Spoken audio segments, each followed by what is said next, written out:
To complete the work, but neither are you free to desist from it. We have an obligation to actively participate in repairing brokenness in our world, in restoring balance. In the last few years, we have become more and more aware of the challenges facing our pollinators, particularly honeybees. In the face of widespread colony collapse disorder, we are beginning to understand how deeply the choices we make affect our pollinator friends, and in turn, how profoundly we are affected by the good or poor health of our pollinator communities. At Bela Farm, we currently have 6 of our own beehives, plus an additional 6 belonging to our friend and mentor, Miley Norden, with whom Sabrina has been apprenticing for the last few years. With the help of 20 community members this fall, we extracted 50 gallons of honey, and we sold all 1,000 jars in just 1 week's time, demonstrating an incredible demand in our community for local, sustainably raised, raw honey produced by your very own local Jewish beekeepers and our 360,000 honeybees. Woo.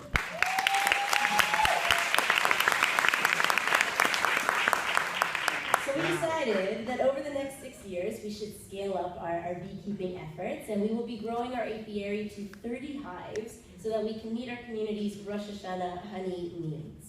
And in order to support our growing bee population, we are planning to plant 2 million wildflowers as part of 20 acres of what we are calling bee pasture. According to both Sabrina and Google, it takes 2 million flower visits to produce 1 pound of honey. Our next speaker is one who heeds the wisdom of Pirkei Avot and takes action. 2 years ago, Ryan Storm donated a portion of his bar mitzvah gifts to purchase a honey extractor for Shoresh and was able to assist in our first ever honey harvest with his family.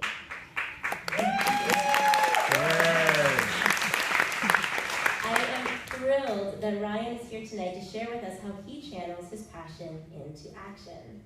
Ryan started his blog in 2008 when he was 8 years old, reviewing restaurants he would go to with his family. He's had the great fortune of eating amazing food and connecting with many organic farmers, chefs, and food advocates. Food is one of his favorite pastimes, and he enjoys writing about it and really enjoys eating it. The politics of food, the marketing of junk to kids, and the issues surrounding our food system, including saving the bees, have all become of great interest to Ryan, and he believes that we can all be a part of the solution. He is a grade 10 student in Northern Secondary School and contributes to his blog as often as he can, while learning as much as he can and then sharing it with others. Ryan's connection to Shoresh began 2 years ago when he took a trip to the Covenant Garden with his synagogue group as part of his B'nai Mitzvah program, and that inspired him to donate to Bela Farm's bees. Please join me in welcoming Ryan Storm.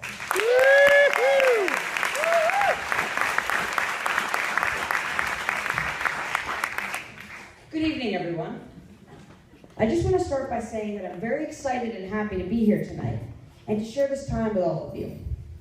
A special thanks to everyone who was part of the Snacks and Schmooze earlier. It's so great to be at an event where the food and drink is clean and it's made by local food heroes who care. When Risa invited me to speak, she asked me to share how I translate my passion into action and to address environmental activism. Although I am definitely passionate, I never actually set out to take action on any subject or to be an activist. And I don't even really think of myself as an activist now. Maybe I'm just an accidental activist. I never knew that starting a restaurant review blog in 2008, when I was 8 years old, would be about change, activism, saving the bees, fighting with the Canadian Sugar Institute, or advocating for organic food. I simply thought it was my own little project to describe how great chefs in food were to whoever might have been reading my reviews. How wrong I was. It's amazing to figure out that everything we do actually matters and has some effect in one way or another, and it can morph into something much different or much larger than we originally intended. One of my first reviews was actually of a burger at the Drake Hotel where Anthony Rose was the chef. And here we are today, sharing stories together. Stuff just happens when you put yourselves out there. It's what I've learned, and I hope to inspire everyone to do the same. I'm aware that I am very fortunate to be able to enjoy awesome food, and I appreciate how lucky I am to make the choice with my family to shop from organic farmers direct from our markets, and eat at the best restaurants. I know this is a privilege, but I look forward to it being accessible to everyone. We all deserve to feel good and eat real food. My connection to Shoresh began 2 years ago, as Risa said, when I took a trip to Kavanaugh Gardens with my synagogue as part of my bar mitzvah program. And that inspired me to donate to Fellow Farms Bees, which then got my mother involved, and then she joined the board of Shoresh. And then here I am speaking at an event that she worked on. Anything can happen when we put ourselves out there. It's a domino effect.